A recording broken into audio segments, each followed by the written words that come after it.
गोस्वामी जी कहते हैं कि अरे रसना, तू श्री राम जी के नाम रूप लीला गुण का गान क्यों नहीं करती है? कौन तुझे रोक रहा है? क्या बाधा है? क्या परेशानी है? तू बोलना तो जानती है, बोलती तो रहती है।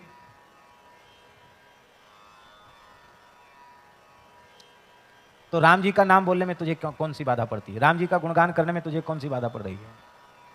महाराज जी, पुराण का श्लोक है, इस संसार का सबसे बड़ा आश्चर्य क्या है? ये आवाज गूंज रही, इसको ठीक करो। इस संसार का सबसे बड़ा आश्चर्य क्या है? लोग कहेंगे दुनिया में 7 आश्चर्य हैं। हमारे यहाँ का ताजमहल भी लोग कहते हैं एक आश्चर्य है, 7 आश्चर्य में एक आश्चर्य है। ये सब कोई आश्चर्य नहीं है। लोक की दृष्टि में ये आश्चर्य हो सकते हैं, संतों की दृष्टि में ये कोई आश्चर्य नहीं। संतों की दृष्टि में सबसे बड़ा आश्चर्य यह है कि सुलभम भगवन नाम जिह्वा च वशवर्तिनी तथापि नरकम यान्ति किमाश्चर्यमतः परम। भगवान का नाम सभी प्राणियों को सुलभ है। आप ये नहीं कह सकते कि हम तो रूस में रहते हैं, जर्मन जापान में रहते हैं, अफ्रीका में रहते हैं, हमको भगवान का नाम लेने में बाधा। हमको सुलभ नहीं, सबको धरती के किसी भी कोने में रहकर भगवान नाम लिया जा सकता है। और जिह्वा च वशवर्तिनी, जिह्वा हमारे बस में है, फिर भी हमको नरक में जाना पड़ रहा है, 84 लाख योनियों के चक्कर लगाने पड़ रहे हैं। इससे बड़ा आश्चर्य इस संसार का कोई दूसरा नहीं है। ये नारद जी का मत है, ये नारद जी का मत है। यक्ष ने युधिष्ठिर से पूछा, धर्मराज युधिष्ठिर से पूछा किमाश्चर्यम, आश्चर्य क्या है? उसने भी पूछा, यक्ष ने। तो धर्मराज ने कहा कि संसार रूपी कड़ाह में त्रिविध ताप से तापित जीव उबाले जा रहे हैं। मृत्यु सबको सान सान के खा रही है, लेकिन शेषाह जीवितुम इच्छन्ति, जो काल कबलित हो गए वो तो गए काल के गाल में, जो बचे हुए हैं कड़ाही में उबल रहे हैं, वो उबल रहे हैं, वो भी जिंदा रहना चाहते हैं। किमाश्चर्य मत पर, इससे ज्यादा आश्चर्य क्या होगा? संसार में पड़े रहना चाहते हैं, इससे मुक्त होने का यत्न नहीं करते हैं, मनुष्य जन्म प्राप्त करके भी। इससे बड़ा आश्चर्य और कोई दूसरा नहीं है, ये युधिष्ठिर कह रहे हैं। तो संसार चक्र से छूटने का यत्न क्या है, साधन क्या है?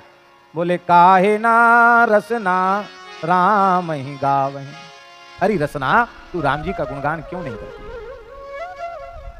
सबसे सरल साधन यही है। राम जी का गुणगान तो नहीं करती, और क्या करती है? बोले निस्दिन पर अपवाद, दूसरे की निंदा। अपवाद माने होता है गंदगी फैलाना। अपवाद का मतलब क्या होता है? लोकापवाद, बदनामी। संस्कृत में उसको अपवाद कहते हैं और लोक भाषा में उसको बदनामी कहते हैं।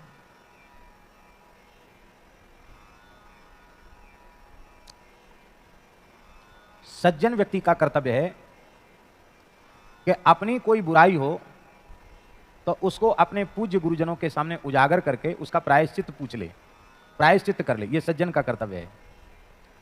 और किसी की भी बड़ी से बड़ी बुराई, बड़े से बड़ा दोष सुनाई पड़ जाए या दिखाई पड़ जाए तो उस गंदगी को आगे न फैलावे, वहीं खत्म कर दे उसको। हमारे पूज्य गुरुदेव भक्तमाली जी महाराज, उनके सामने कोई परनिंदा पर चर्चा करता या ये कहता कि महाराज मैंने बहुत पाप किए हैं, महाराज जी कहते ये सब कहने सुने की हमें आवश्यकता नहीं है, राम राम करो। अरे तुमने पाप किया, हम क्यों सुने? तुम्हारी गंदगी हम क्यों सुने? हम सुने फिर सुनकर दूसरे को सुनावें। तो हम अच्छी विचारधारा ज्यादा से ज्यादा फैलावें, ये तो अच्छी बात है। गंदगी को हम क्यों फैलावें? पर हमारी जिह्वा कथा कीर्तन को प्रसारित नहीं करती है। हमारी जिह्वा तो पर अपवाद वृथा कत रटि रटि राग बढ़ा वहीं। जितनी परनिंदा पर चर्चा करोगे उतना तुम्हारा जन्म व्यर्थ जाएगा, जीवन व्यर्थ जाएगा। उस पर निंदा परापवाद को कह कह के रट रट करके तुम राग क्यों बढ़ा रहे हो? स्वामी जी, जैसे अश्विनी कुमार जो है ना, वो 2 हैं, एक को बुलाओ तो 2 ही आवेंगे, अकेला कोई आएगा नहीं। बसु 8 हैं, एक को बुलाओगे तो 8 आएंगे, ये पक्का है। सनकादिक 4 हैं, एक को बुलाओगे 4 आएंगे, ये पक्के है। ठीक इसी प्रकार से राग अकेले कभी रहता ही नहीं, उसका अभिन्न सहचर है द्वेष। राग है इसका मतलब द्वेष अपने आप आ जाएगा, द्वेष को निमंत्रित नहीं करना पड़ेगा। राग के बिना द्वेष की सृष्टि होती नहीं, और राग रहेगा तो द्वेष रहेगा, और राग द्वेष रहेंगे तो भगवान में प्रेम कभी प्रकट होने वाला नहीं। आप चाहे जो कुछ कर लो, न ज्ञान उत्पन्न होगा, न भक्ति उत्पन्न होगी, न कोई साधन सफल होगा। राग द्वेष से मुक्त होना ही पड़ेगा।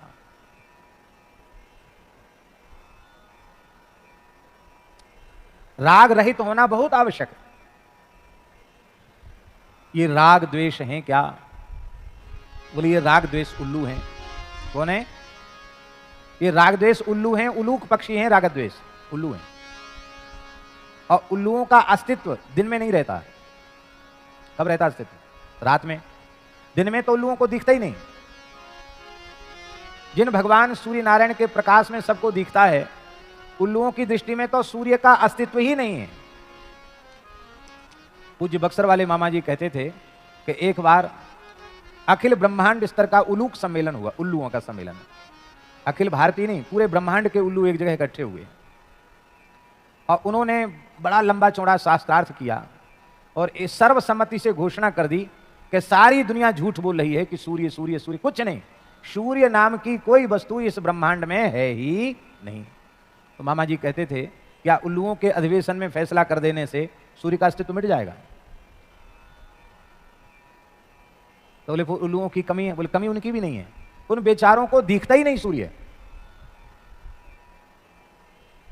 ध्यान में आई बात? नहीं आई। जब तक संसार रहेगा, शरीर रहेगा, शरीर और संसार दोनों ही एक ही है, जाति एक ही है इनकी। वो तो स्पष्ट करने के लिए शरीर संसार कह दिया जाता। शरीर माने संसार, संसार माने शरीर, दोनों प्रकृति है। प्रकृति से अलग तो नहीं है। प्रकृति को ही पिंड शरीर कहते हैं और प्रकृति को ही ब्रह्मांड कहते हैं, संसार कहते हैं। दोनों में भेद नहीं है। जब तक शरीर संसार रहेंगे तब तक राग द्वेष रहेंगे। पूरी तरह राग द्वेष मिट जाएगा तो संसार समाप्त हो जाएगा। आप लोग कहेंगे तब तो बहुत अच्छी चीज है राग द्वेष, संसार बना रहे, कितना बढ़िया संसार है। अरे भाई ये ईंट पत्थर और ये व्यक्ति तो जैसे थे वैसे बने रहेंगे। धाता यथा पूर्वम अकल्पयत। तुम्हारा संसार नष्ट हो जाएगा, और जब तुम्हारा संसार नष्ट हो जाएगा तो जड़ चेतन जग जीव जत सकल राम मैं जान। बंदऊं तिनके पद कमल सदा जोरी जुगपान। सिय राम मैं सब जग जानी करऊं प्रणाम जोरी जुगपानी। फिर राग द्वेष नहीं रह जाएगा। राग द्वेष का अभाव ही संसार का अभाव है, और राग द्वेष का रहना ही संसार का रहना है। द्वेष मन में है तो उसका पक्का है कि राग पहले भीतर होगा, बिना राग के द्वेष उत्पन्न ही नहीं होगा। राग होगा तो द्वेष होगा, द्वेष होगा तो राग होगा। ये दोनों एक साथ ही रहते, अलग रह नहीं सकते। और रहना तो इनको है ही है, क्योंकि ये बिल्कुल भी नहीं रहेंगे सृष्टि में तो सृष्टि ही नहीं रहेगी। संस्कृति का चक्र ही अवरुद्ध हो जाएगा। तो इन उल्लुओं को अंधा हम कैसे बनावें? ये रागद्वेष रूपी उल्लू हमारे जीवन में अंधे कैसे हों? गोस्वामी जी ने उपाय बताया है। ममता तरुण तमी अंधियारी। ममता तरुण तमी अंधियारी। राग द्वेष उलूक सुखकारी। राग द्वेष उलूक सुखकारी। तब लगी बसत जीव मन माही। तब लगी बसत जीव मन माही। जब लगी प्रभु प्रताप रवि नाही। जब लगी प्रभु प्रताप रवि नाही। ममता रूपी तरुण रात्रि, रूपी उल्लू बड़े सुखी रहते हैं। ये ममता रूपी रात्रि भीतर तब तक बनी रहती है, ये रागद्वेष रूपी उल्लू तब तक सुखी रहते हैं जब तक प्रभु प्रताप रवि का उदय नहीं होता। ये प्रभु प्रताप रवि क्या है? यह है भगवन नाम, भगवत चरित्र, भगवत लीला, यही है प्रताप रवि। श्री नाम का आश्रय लिए बिना और भगवान की मंगलमयी लीलाओं का, कथाओं का आश्रय लिए बिना, लीला कथा का आश्रय लिए बिना, ये बात बिल्कुल पक्की है, भगवान के प्रभाव प्रताप स्वभाव रूपी सूर्य का उदय हृदय में नहीं होगा, नहीं होगा, नहीं होगा। भगवान के प्रताप रूपी सूर्य को आप हृदय में उदित करना चाहते हैं, और जब उदित हो जाएंगे तो क्या होगा? उससे क्या होगा? अरे सूर्य के उदित होने पर रात्रि चली जाएगी। कौन की रात्रि? ममता रूपी रात्रि चली जाएगी।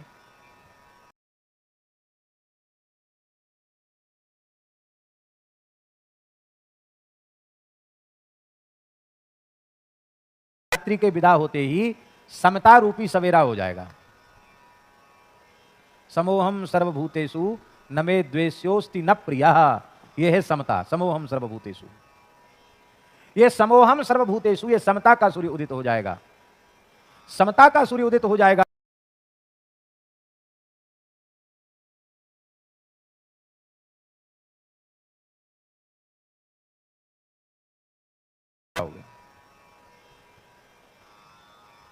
संसार तो जैसा था वैसा ही रहेगा, ऐसा है वो रहेगा भी, लेकिन तुम्हारे लिए संसार का अस्तित्व मिट जाएगा। इसी को कहते हैं तुलसी ममता राम सो, समता सब संसार।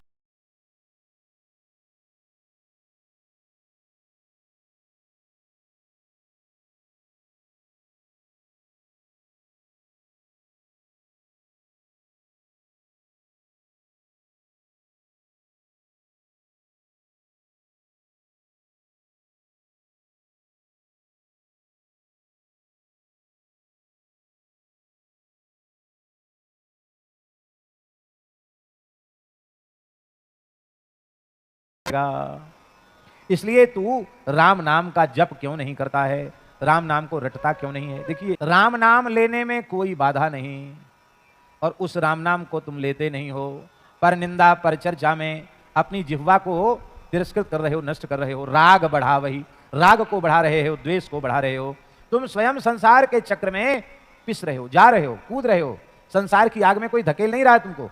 तुम स्वयं अपनी जिह्वा का दुरुपयोग करके, परनिंदा पर चर्चा करके, अपनी जिह्वा को जिह्वा का तिरस्कार करके, रसना का तिरस्कार करके तुम स्वयं नरक की ओर जा रहे हो। अरे भले आदमी, विचार तो करो। नर मुख सुंदर, कितना सुंदर मनुष्य का मुख तुमको मिला है। भेड़ बनते तो कीर्तन कर पाते? भैं भैं ऐसे करना पड़ता। बकरी बनते तो मैं ऐसे करना पड़ता। गधा बनते तो हेंचू हेंचू करना पड़ता। सुअर बनते तो सुअर की आवाज निकालनी पड़ती। हम कोई सब आवाज निकालना जानते नहीं है, पर राम राम तो नहीं कर पाते। कितना सुंदर भगवान ने मनुष्य का शरीर दिया है, कितना बढ़िया मनुष्य का मुख दिया है, कैसी सुंदर जिह्वा दी है। कितने विविध राग रागनियों में लोग अपने कंठ से स्वर निकालते हैं। ये जितने बाजा बने हैं ना संसार में, मनुष्य के बने, वो सब बाजे पीछे हैं। ये बाजा सबसे ऊंचा बाजा है। कंठ से श्रेष्ठ कोई बाजा नहीं, जिह्वा से ऊंचा कोई इंस्ट्रूमेंट नहीं, कोई वाद्य नहीं। आप सब कुछ इससे निकाल सकते हो। और क्या ठाकुर जी की सृष्टि है। अब स्वामी जी का स्वर क्या कहना। अब वो स्वर पूरी दुनिया खोजने पर वो स्वर सुनाई नहीं पड़ता। ये इंस्ट्रूमेंट किसका बनाया है? ठाकुर जी का बनाया हुआ। स्वामी श्री राम स्वरूप जी का स्वर, क्या मिठास थी गले में, वाह क्या कहना। अभी देख लो, लता जी वृद्ध हो गई हैं, लेकिन उनका स्वर देखो। ये सब किसने बनाया?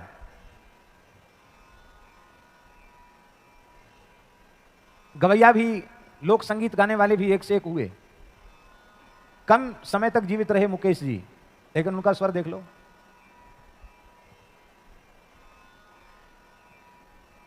हम कोई सिनेमा के गीत सुनने का हमको व्यसन नहीं है, शौक नहीं है, पर पता नहीं क्यों ऐसी स्वाभाविक वाणी उस मुकेश की सुनाई पड़ती है कि लगता है कि इसको सुने। ये किसका बनाया हुआ कंठ है? ठाकुर जी का बनाया हुआ।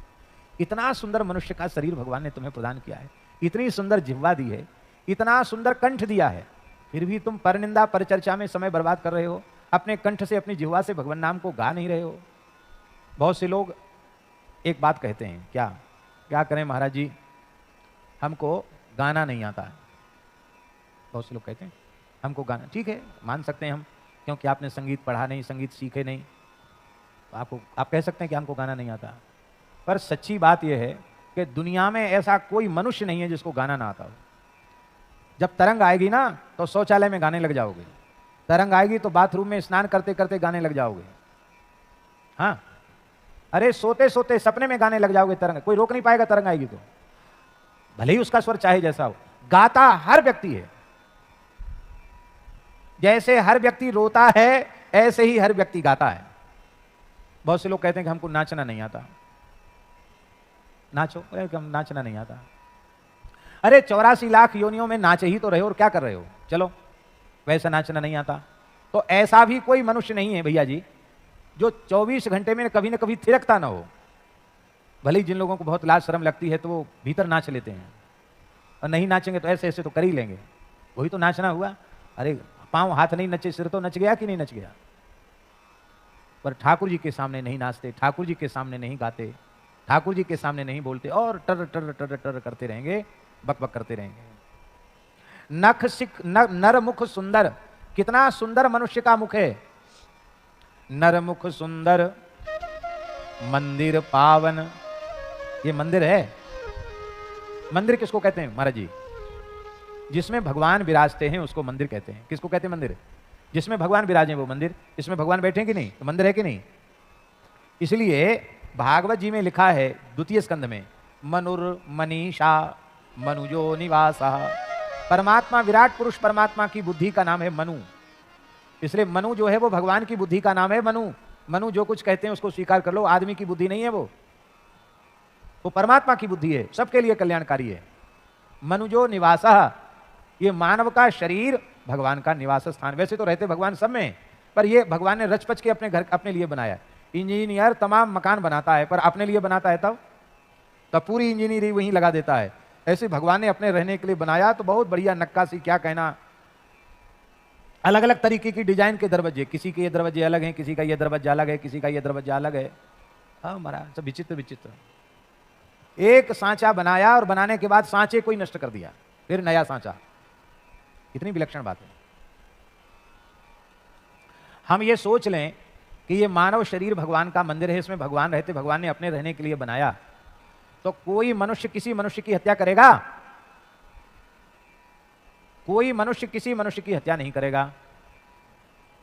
बाहर की इमारतों को के पीछे झगड़े होते हैं, जिनको लोग अपनी धार्मिक इमारत कहते हैं, उसके पीछे झगड़े होते हैं, तमाम लोग मर मिटते हैं। पर ये जो बाहर की इमारत है तो मनुष्य की बनाई हुई है, और ये इमारत किसकी बनाई हुई है? ये परमात्मा की बनाई हुई है। इस परमात्मा की बनाई हुई इमारत को नष्ट करने में तनिक भी लोग विचार नहीं करते। ये विचार आ जाए ये भगवान के बनाए हुए मंदिर हैं तो इन मंदिरों को कोई नष्ट नहीं करेगा। ये समझ में आ जाए कि ये शरीर भगवान का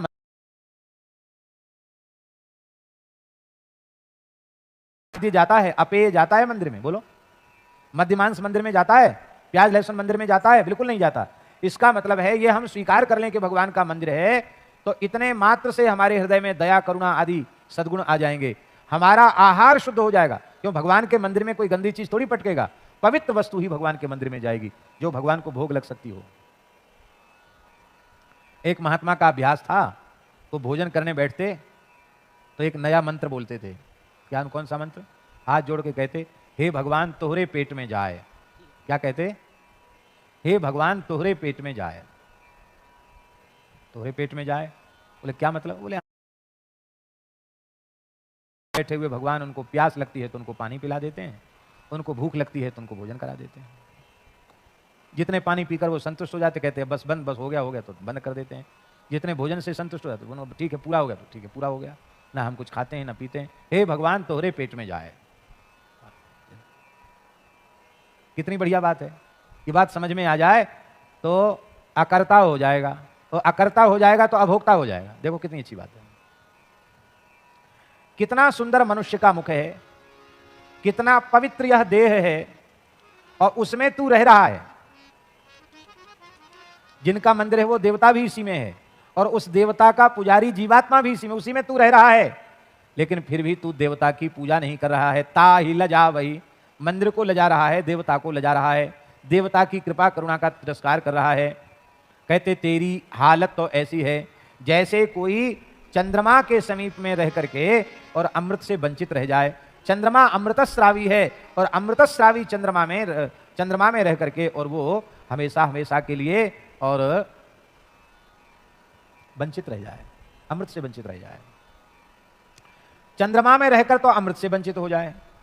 और मृग तृष्णा का जो जल है, मरुस्थल की रेत में सूर्य की किरणें पड़ने से जो जलाभास हो जाता है, उसको पीकर प्यास बुझाना चाहे। महामूर्ख है कि नहीं? जिस चंद्रमा से अमृत झर रहा है उसको तो पिया नहीं, और अब मृग तृष्णा रूपी जल को पी करके अपनी प्यास बुझाना चाहता है। यदि मानव शरीर प्राप्त करके, नखसिक सुंदर शरीर प्राप्त करके, इतनी सुंदर जिह्वा प्राप्त करके भी भगवत गुणगान नहीं करता है, तो वह तो उस मूर्ख के समान है। और कथा नहीं सुनता, जबरदस्ती कथा सुनानी पड़ती है, जबरदस्ती प्रतिबंध लगा लगा के कथा सुनानी पड़ती है कि नहीं कथा सुनोगे तो ऐसा करेंगे, नहीं कथा सुनोगे तो ऐसा करेंगे। एक बुंदेलखंड के एक रामायणी जी थे, तो विनीत जी नाम था उनका।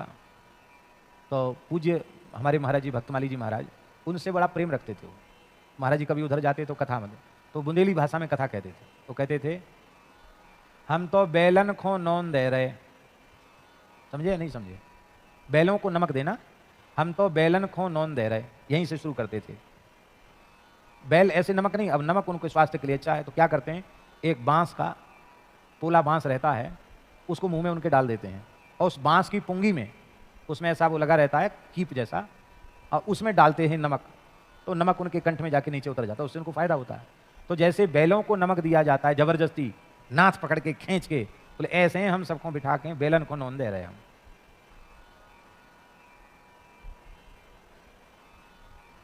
ये स्थिति है। भगवान की कथा में मन नहीं लगता, कीर्तन में मन नहीं लगता। देखिए अपराधी तो हम खुद भी हैं। जिन लोगों की बहुत विशेष कोई बाध्यता है, अब कई महापुरुष ऐसे हैं जो 1:30-2 बजे रात को बैठ जाते हैं, उस 8 बजे तक एक आसन से बैठते हैं, उनके लिए तो कोई बाध्यता नहीं, उनका नियम है, 50 वर्ष से नियम चला आ रहा, उनके लिए तो कोई बाध्यता नहीं है। पर जो लोग पड़े पड़े सोते हैं 6 बजे तक, और यहाँ 5 बजे इतना सुंदर प्रार्थना हो रही थी, इतना सुंदर स्वामी जी का प्रवचन, यहाँ तो हॉल में बढ़िया नहीं सुनाई पड़ता है भले, लेकिन हमारे कुटिया में जहाँ दास का आसन है वहाँ तो ऐसे लग रहा था कि जैसे हमारे कान पर ही प्रार्थना बज रही हो और पूरी स्वामी जी की एक एक बात स्पष्ट सुनाई पड़ रही थी। तो लोग नहीं गए। कितने लोग आए? बहुत कम लोग आए। आना चाहिए कि नहीं? जीवन के प्रभात में सवेरे सवेरे 5 बजे गीता में जो अर्जुन ने स्तुति की, उस स्तुति के द्वारा हम भगवान को पुकारें, और फिर स्वामी जी जैसे महान संत की तपःपूत वाणी, भजन से पवित्र वाणी सुनने को मिले तो पूरा दिन मंगलमय हो जाए। लेकिन हम लोग नहीं सुनते। हमको भी आना चाहिए, लेकिन हमने इस समय कुछ ऐसा नियम बनाया है, विचार करते हैं कि भले ही हमको सोने में तनिक विलंब हो, लेकिन 3:30 बजे हम उठ जाएं और स्नान करके 4 से 6 2 घंटे में हम अपना नित्य नियम कर लें। तो अभी राम जी की दया से, संतों की कृपा से वो 4 से 6 वाला नियम निभ रहा है। यद्यपि आलस तो कहता है कि नहीं नहीं पड़े रहो, 1 बजे हो गया था और देर हो गई, यूँ हो गया, तो बहाने बहुत हैं, लेकिन वो बहाने हो तो बहाने हैं। दिन में भी विश्राम का कई बार अवसर मिलता नहीं, तो शरीर पर उसका प्रभाव होता है। लेकिन हम आपको कहते हैं इतना सुख मिलता है सवेरे सवेरे नित्य नियम कर लेने से, क्या कहना, बहुत सुख मिलता है। फिर ये चिकित्सक कहते हैं कि घूमोगे नहीं तो और शरीर बर्बाद हो जाएगा, 6 बजे 1 घंटा कम से कम घूमो। तो इसमें हमारी न तो रुचि है न विशेष श्रद्धा है, लेकिन फिर भी बहुत से महात्मा लोग भी कहने लग गए और भी लोग कहने लगे कि जरूर थोड़ा बहुत घूमो फिरो, और घूमने भी जाना पड़ता है, जाते नहीं जाना पड़ता है। अब उसमें से 1-2 काम भी कोई आगे पीछे कर दें तो फिर सब काम पीछे होते होते सब काम पीछे हो जाता है। इच्छा हमारी भी आज हो रही थी कि हम यहीं आकर अपना नित्य नियम कर लें। हम ये कहना चाह रहे हैं महाराज जी कि कथा कीर्तन में बिल्कुल मन नहीं लगता, लीला दर्शन में मन नहीं लगता। काम कथा कलि कैरव चंदनी, यदि कलयुग की चांदनी रात्रि का विस्तार करना चाहते हैं कलयुग की कुमुदनी खिलाना चाहते हैं तो आप राम कथा कभी मत सुनो, कृष्ण कथा कभी मत सुनो, काम कथा सुनो। हम अपने जीवन में कली का प्रभाव निरंतर बढ़ाते चले जा रहे हैं। कैसे बढ़ा रहे हैं? काम कथा सुन करके। काम कथा माने, काम कथा किसको कहते हैं? सरल परिभाषा बताएं, सबसे सरल परिभाषा। राम कथा से अतिरिक्त जो कुछ भी है सब काम कथा है। राम कथा कृष्ण कथा को छोड़ के जो कुछ कहते हैं वो सब काम कथा है। श्री आनंदमयी मां से एक बात पूछी गई, आनंदमयी मां से। हमने तो आनंदमयी, श्री आनंदमयी मां का प्रत्यक्ष दर्शन नहीं किया, यद्यपि वे उस काल में थी, लेकिन अवसर नहीं मिला प्रत्यक्ष दर्शन का। लेकिन उनके परिकर, उनके साधकों का दर्शन खूब होता रहता है। तो हमने सुना कि श्री आनंदमयी मां से किसी ने पूछा कि कथा का स्वरूप क्या है। तो उन्होंने कहा, आनंदमयी मां ने कहा, हरि हरिदास कथा कथा बाकी सब व्यथा। क्या कहा? हरि हरिदास कथा कथा बाकी सब व्यथा। माने भगवान और भगवान के भक्तों की चर्चा को ही कथा कहते हैं। इसके अतिरिक्त आप जो कुछ कहते सुनते हैं वो कथा नहीं, वो व्यथा है। तो उस काम कथा को कान दे के सुनते हैं। यहां बैठ के बढ़िया से बढ़िया माइक लगा है कथा में, ऐसे नींद आ जाएगी। और वहां बैठ के कोई ऊटपटांग चर्चा कर रहा है, यहीं से देखेंगे क्या कह रहा है, उसके होठ कैसे हिल रहे हैं, आंख कैसी मटक रही है, और ये कह रहा होगा। और लोग इतने अच्छे विचार कर लेते हैं, हाँ यही कह रहा होगा, ये पक्की बात है। विचित्र लोग हैं महाराज जी। आपको एक बात सुन के बहुत आश्चर्य होगा, अब तो पता नहीं ऐसा होता कि नहीं। छोटे स्कूलों में खाली स्थान भरो, पेपर में आता रिक्त स्थान भरो। कक्षा 7 की बात बता रहे हैं हम, कक्षा 7 में पढ़ रहे थे, परीक्षा का अवसर था। तो दिल्ली में है, दिल्ली में बगीचा है, दिल्ली में ये है वो है, तमाम चीजें लिखी रहती हैं। और उधर कई चीजें लिखी रहती, उसमें एक में राइट लगाना है, क्या है दिल्ली में। तो दिल्ली में कुतुब मीनार है। क्या? दिल्ली में कुतुब मीनार है। हमने पेपर में लिखा दिल्ली में, बीच में लिख दिया कुतुब मीनार है। और उस लाइन में, गांव की इसकी बात है, वो तो कुर्सी टेबल नहीं होते थे, पेड़ के नीचे परीक्षाएं हो जाती थी। उधर बैठा था एक लड़का, अहीर का, यादव का। उसने ऐसे उजक उजक के देखा वहां से उसको समझ में नहीं आया क्या, तो उसने लिखा दिल्ली में कुतिया बीमार है। एक अध्यापक थे, ब्राह्मण देवता थे, तो ऐसे बड़ा मोटा चश्मा लगाते थे, वो छड़ी लेके घूम रहे थे, कोई नकल तो नहीं कर रहा है। तो ऐसे कापी पे देखते थे नजर गड़ा के कि क्या लिख रहा है। तो जैसे ही वो लड़के को जानते थे कि इधर उधर ताक झांक रहा है, तो उसकी कापी पर देखा, तो देखा क्या लिखा है, दिल्ली में कुतिया बीमार है। अरे क्या लिखा है, दिल्ली में कुतिया बीमार है, कहाँ से लिखा? तो वो डर गया बेचारा छड़ी देख के। बोले वो महाराज ने लिखा, उनको देख करके हमने लिख दिया। तो हमारी कापी देखी गई, क्या लिखा है, अरे इन्होंने तो ठीक लिखा। इस तरह से भी लोग अनुमान लगा लेते हैं। पर कथा कीर्तन में अच्छी से अच्छी बात, सरल से सरल बात, सीधी से सीधी बात उनको समझ में नहीं आती है। ये दुर्भाग्य है। तिनहि हटकी हरि कल की रति, कही हरि कल की रति करन कलंक नसावहीं। उनको हटक करके भगवान के पवित्र चरित्र को सुन करके कलयुग के कलंक को वो दूर नहीं करते हैं। उस विषय चर्चा को रोक करके भगवान के सुंदर नाम रूप गुणलीला का गान करना चाहिए। उससे क्या होगा, उन्हें कानों का कलंक दूर हो जाएगा। अर्थात विषय की बातें, नारायण ठीक, अर्थात बस इस पद को पूर्ण करके ही हम दो पंक्तियां और हैं और हम उसको पूर्ण कर रहे हैं। इस विषय की बातें सुनते सुनते हमारे कान अत्यंत कलंकी हो गए हैं। वो कलंक दूर करने का साधन क्या है? बोले कलंक दूर करने का साधन है भगवान की कथा के श्रवण से ही वो कलंक दूर होगा।